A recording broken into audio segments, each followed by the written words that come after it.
This is all college today. Yeah. It's going to be a good one. Another college one, but gotta say, I was excited about this one. Yeah, me too. Made me fall in love with college basketball again. After so many dark years. All right, everybody. Welcome to the Sports Experience Podcast. I am your co-host, Dom DiTolla, alongside co-host Chris Quinn. And today we're going to get into some college basketball action with a couple comics talking about sports. We're talking about a college basketball coach this time and his weird road. That was something that I love. There's just like weird statistics, weird records that he holds. We're talking Steve Fisher. And it's like it's not that he falls ass backwards into like super important moments, but it's like they just seem to find him. He has to have this little bit of luck because definitely we'll talk about it. He's like in these positions where they're just like, well, Steve's ready to go. Yeah. And Steve's just like, I am ready to go. Yeah, why not? Let's do it. You know, like let's coach some basketball. But born March 24th, 1945 in Heron, Illinois.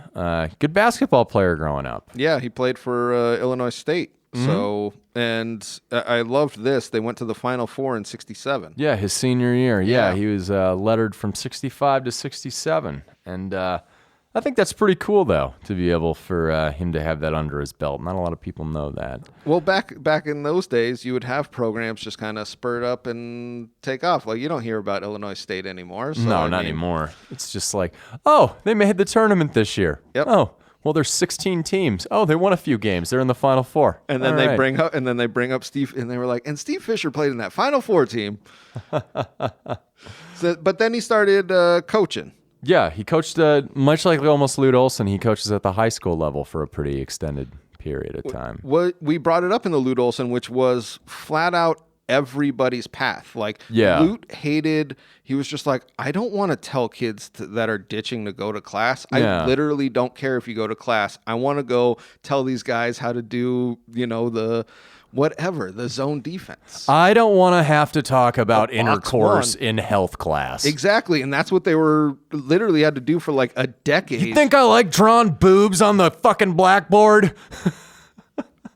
Oh. Sorry about that. But he did. He coached from 71 to 79 at Ritchie's High School, and then ended up getting a college gig as an assistant. So unlike Lute, he didn't even have to go through the junior college route. Yeah. He just kind of latched on with Western Michigan from 79 to 82. And then he found a home he's pretty much been associated with for most of his career. Yeah, for the beginning part of his career. He was an assistant at Western Michigan and then moved in 82 to Michigan to be their assistant. And they were building a hell of a program at that point. University of Michigan. I mean, they'd always had a pretty competitive basketball program, but this is like the heyday of the Big Ten being like a really super competitive conference. And he's an assistant under future, as we'll get to, Arizona State head coach Bill Frieder. And in 1989, after the season, the regular season and conference tournament, Michigan makes the tournament. Yep. Which, they were a great team. I believe they were a number 3 seed that year, which means you're pretty goddamn good. Means you're top 10, 11, 12th in the nation. So definitely a great team. I mean, when you got NBAers like Glenn Rice, I think he's either in the Hall of Fame or he's a borderline guy. Romeo Robinson, Loy Vaught, Terry Mills, Sean Higgins, Demetrius Caleb. I mean, they're stacked. They're stacked across the board. The issue for Michigan is Frieder's not going to be their coach next year. Well, this is where we get into the lucky place and also the weird records that he holds. So Frieder tells the AD, the athletic director, he's just like, you know what? This is going to be my last season at Michigan. At the beginning of next season, I'm going to be ASU's coach. And the guy's just like, you know what? You don't need to finish out this season with us. It was such a great... Do you know who the athletic director was? No. The athletic director was... I don't know if he was still coaching, but it's fucking Bo Schembechler. Really? The athletic director. Yeah, famous Bo Schembechler. Yeah, and he said, no, you don't need to finish out the season. You're fucking fired. Yeah, I love that take because... It's like Harlan Williams and There's Something About Mary. Step into my office. Fucking fired. Fucking fired. Because that was the thing, though. I felt like he went in there being like, hey, maybe you want to look for a coach for next year. This is probably like, give him my 2 weeks notice. We're going to still go into the championship. And he's just like, no, you're not going to play in March. Go home. Yeah. Go to Tempe with all those whores. Exactly. No, but it's funny because not that I want to offend anybody, but Michigan alums are super cunty, a lot of them. Okay. They have that air of like that public ivy type shit. And they have this phrase called Michigan man. And Schembechler would bring this up a lot. He said, I want a Michigan man coaching my basketball team. Yeah, he said he didn't want some ASU guy. He wanted a Michigan man, and that's why he fired him. Yeah, what do you think they hired Jim Harbaugh because he's a good football coach?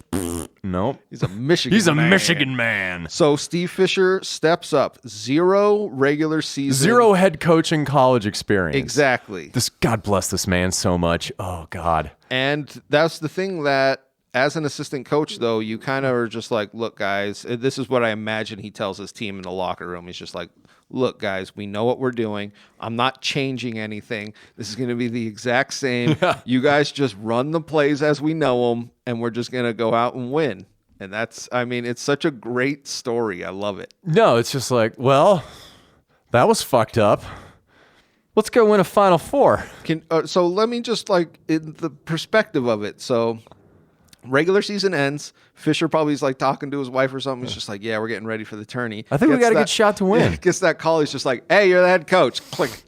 Bo Schembechler, you're a Michigan man. You're a Michigan man. I feel like Jim Harbaugh whacks it to a poster of Bo Schembechler.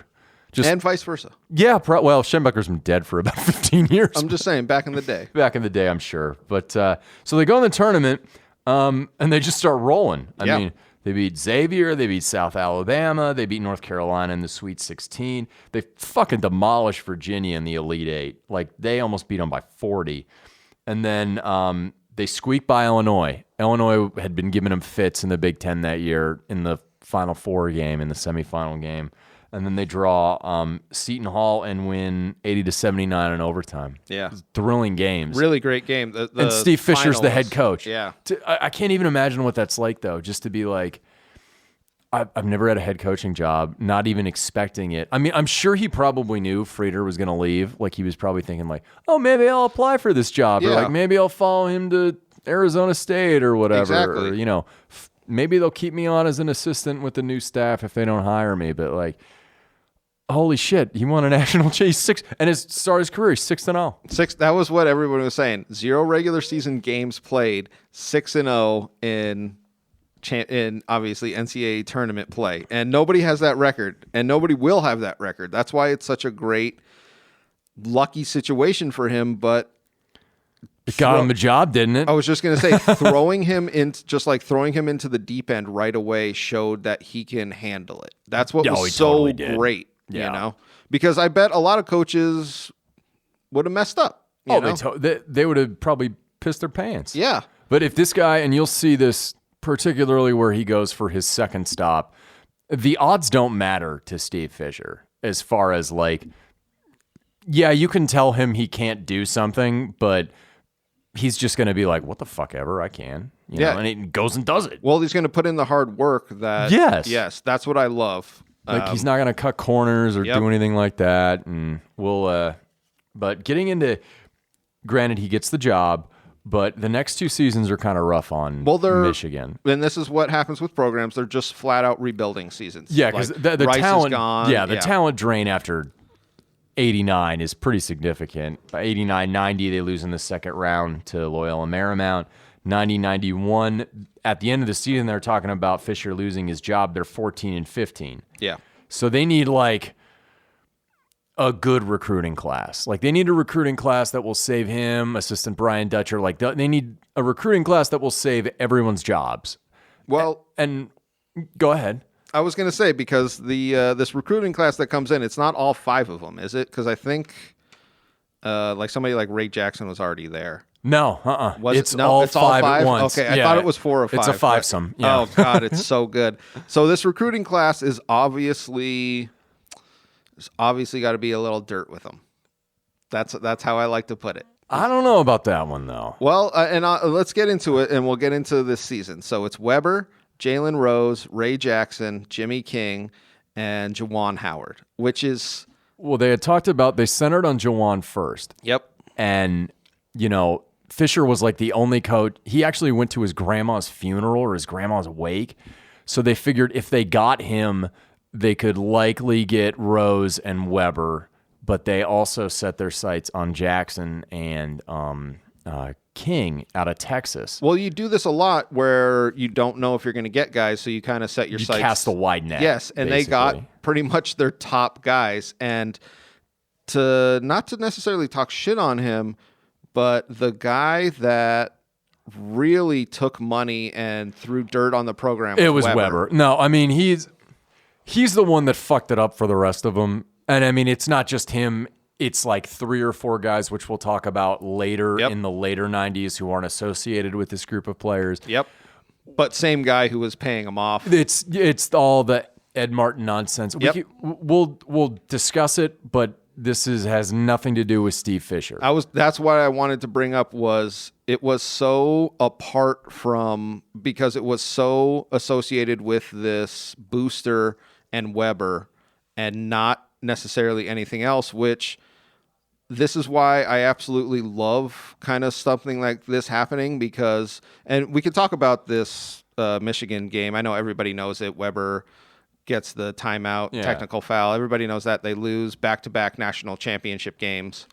I don't know if you want to get more into that. Well, I want to talk more about just that recruiting class, because you're already... Well, that's what I mean. This was like everybody was clean except for one guy who ruined it. But like, you already have a decent roster with Eric Riley, Michael Talley, James Voskuhl, but you bring in 5 of the best young players, and they're starting 3 of them right away. Yep. You're already starting Rose, Howard, and Weber out the gate. And then by midseason, you're starting King and then later Jackson. So, now you see 5 freshmen playing. It's like, okay, whatever. Like, this is the beginning of this shit. Back then, it was so rare that they had a nickname for them as the Fab Five, because that you just wouldn't see 5 freshmen starting. Well, and it wasn't when Fisher's discussed this, he's like, I'm not doing this as a publicity stunt. They're the 5 best basketball players on my team, and I'm playing them. Yep. Like, and that was the whole mentality of the whole thing. And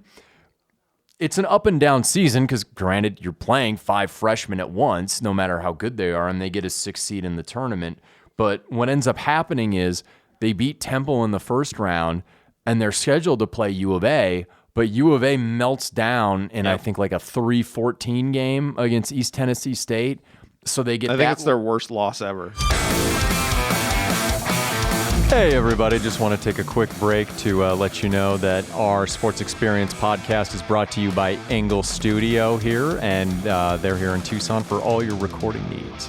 That one or Santa Clara. Yeah. I think it's probably a tie, but yeah, those are pretty god-awful. And then beat Oklahoma State, Ohio State, Cincinnati, and they go all the way to the national championship game before losing to Duke. Yep. So he basically took a roster of 5 freshmen in a complete rebuild year where his job is on the line, and goes and finishes second.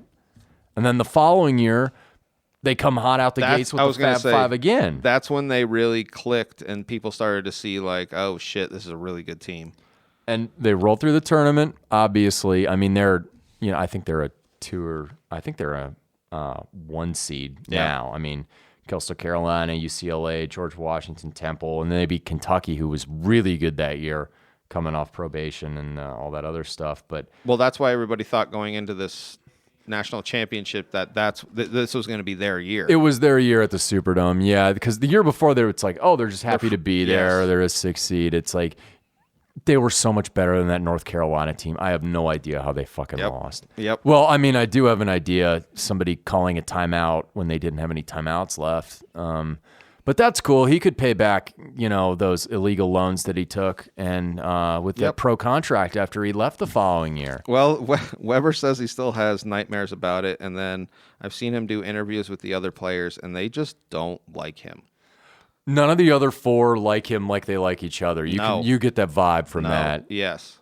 And so this starts to come out. This fucking dirty Booster Well, there are rumblings about it because over the next few years, because granted, the following year, you still have you still have 4 of them. Yeah, Weber's the only one that leaves. And then they lose in the Elite Eight to Arkansas, who won the national title that year. So no harm, no foul. But then Rose and Howard are gone. You're left with Jackson and King for 94, 95, and 95, 96.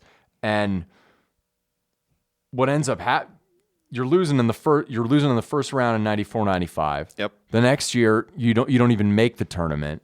And then 96, 97, they win the NIT title. They go 24-11 with Fisher leading them. And 97, 98, before the season starts, the fucking wheels fall off. This is when what's this guy's name? Ed Martin scandal starts to come out, and everything that comes to light of it has nothing to do with Steve Fisher. And this is what I was trying to say right before this was I love when a program like San Diego State lucks out like this. Oh, yeah, me too. There's no way that he probably would have gone to San Diego State. So nobody wanted to go there. At this time, he was probably like a top 20 coach in the nation with this resume of Michigan, and he was young, early in his career. Yeah, so at this point, he's probably in his early to mid 50s, which is young for a coach. It's hard to, you know what I mean. Yeah, but I mean, by that same token, with the Martin fallout, what ended up happening was Ed Martin is a Ford factory worker who dabbled in illegal gambling and I think racketeering and all this other shit. Yep. And what he was doing was giving out loans to players like Chris Webber and then later Robert Tractor Trailer and a couple of other guys. Maurice Taylor was one of them as well. Loans of $280K to Weber and then to the other 2 guys, $336,000. Based on here's all this money now. When you go pro, you can pay it back to me. Yes, with interest. And come to Michigan.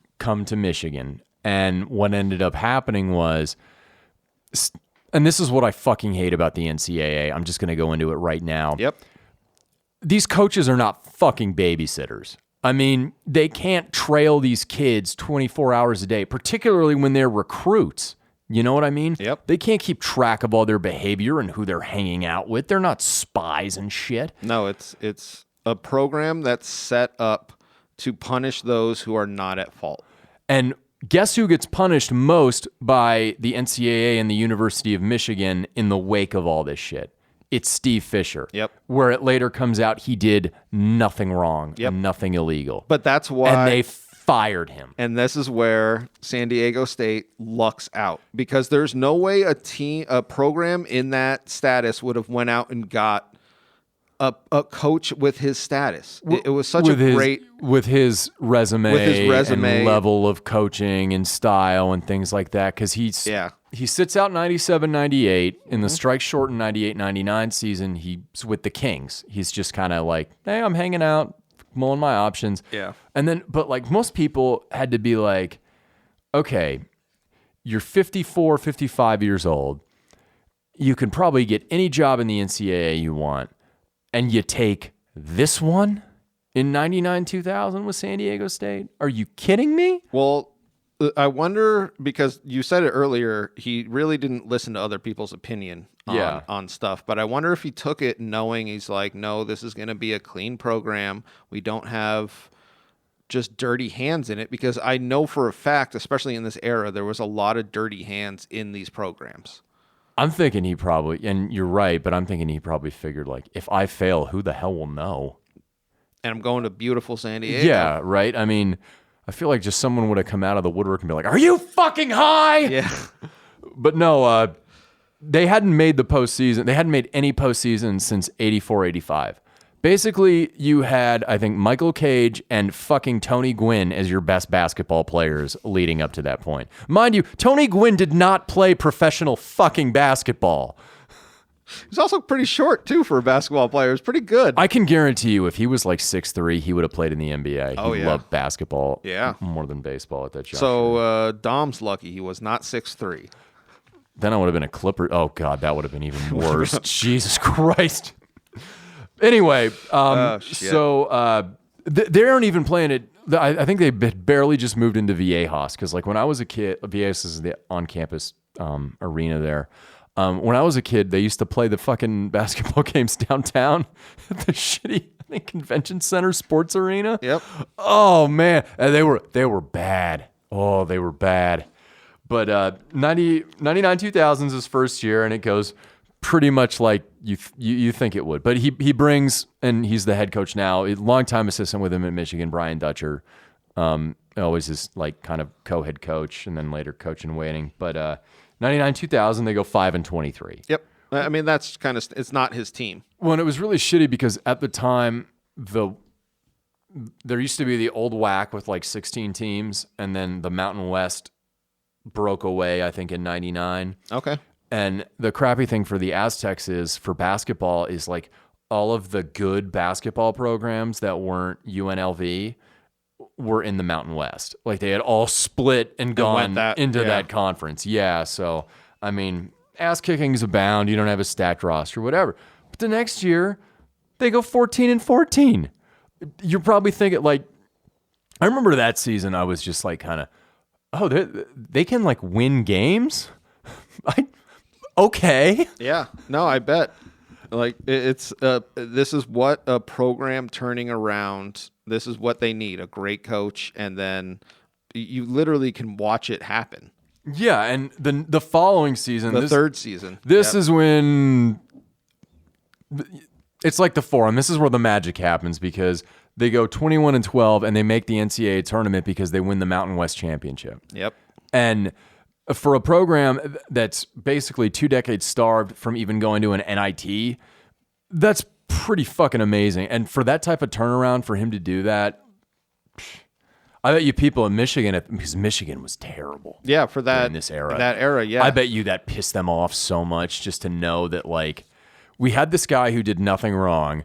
We vacated all these wins, ran him out of town for nothing, no reason.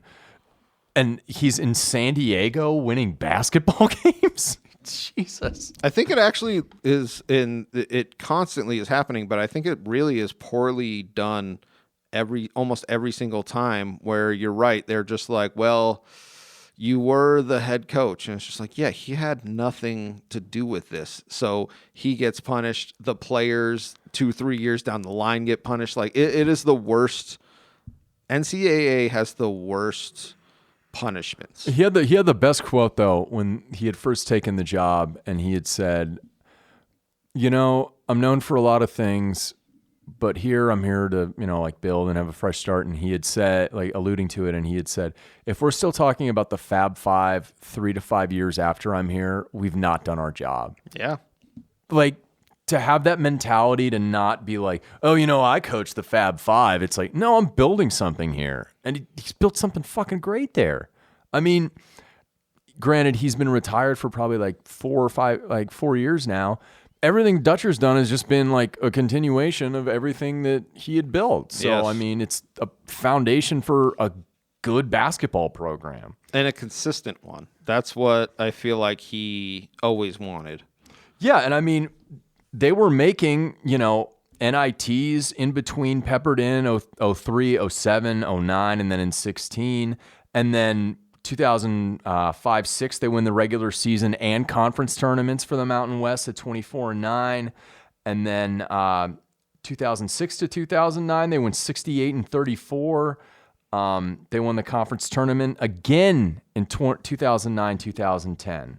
And then that kind of sets up their best season. Yep.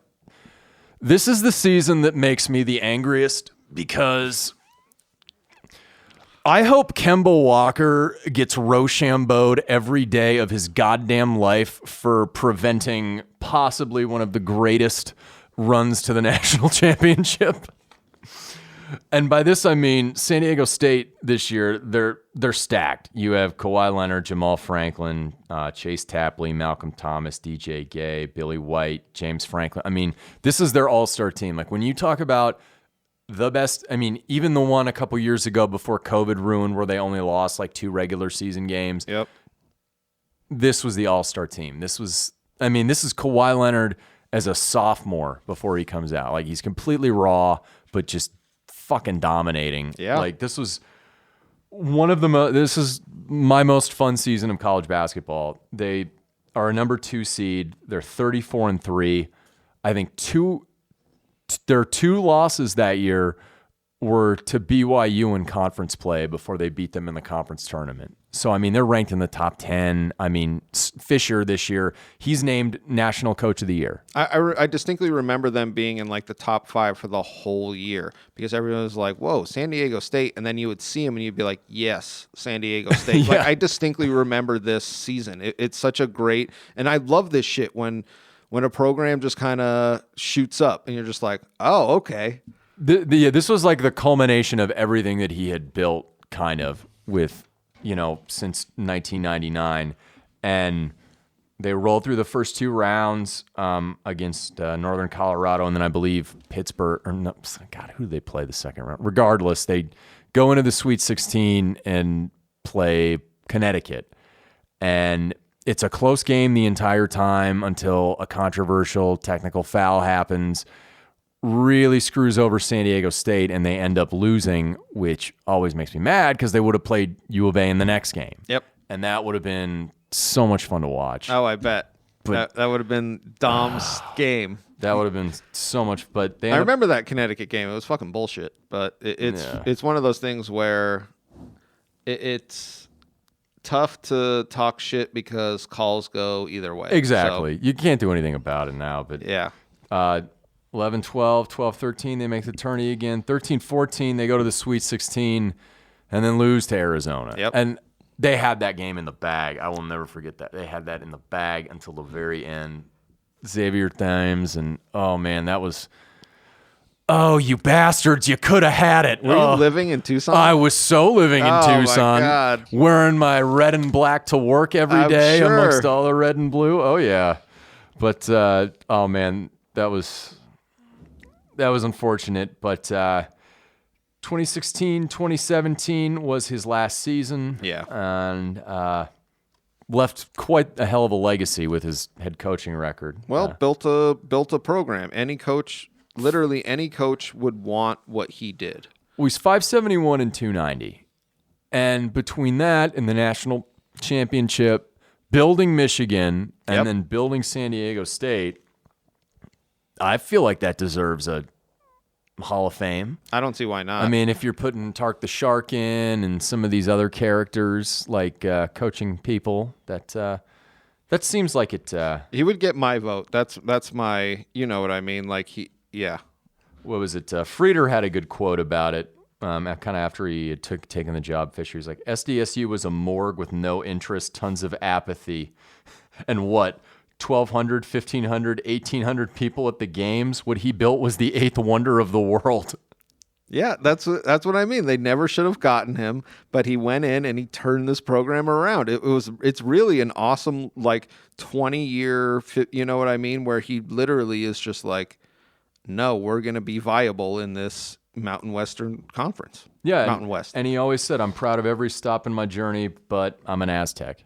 Which I think is that's your but favorite. He's such a great guy. Like his Yes. son who had ALS was on his coaching staff for a really long time. I mean, That was all sorts of charities within San Diego. He's in the San Diego Sports Hall of Fame. The court's named after him. Like nobody had an ill word, no ex-player. Like you hear guys just being like, no, Steve Fisher's awesome. every Fab Five guy not named Chris Webber loves him. Yeah. Well, Weber, I feel like shouldn't be in that because he just fucked everything up for all of them. You're ruining it for the rest of us. Shit. But Steve Fisher, bless you, my man. Thank you very much. Hey, everybody. This is just a stock message at the end of every episode. We hope you enjoyed whatever athlete and or team that episode was about. Just want to say, give us a quick follow on all social media. We have a YouTube channel, the Sports Experience Podcast, and we're on Instagram, DiTolla Dominic, and myself, C. Quinn Comedy. So give us a follow all around. We're always recording right here at Engle Studio. Thank you all very much.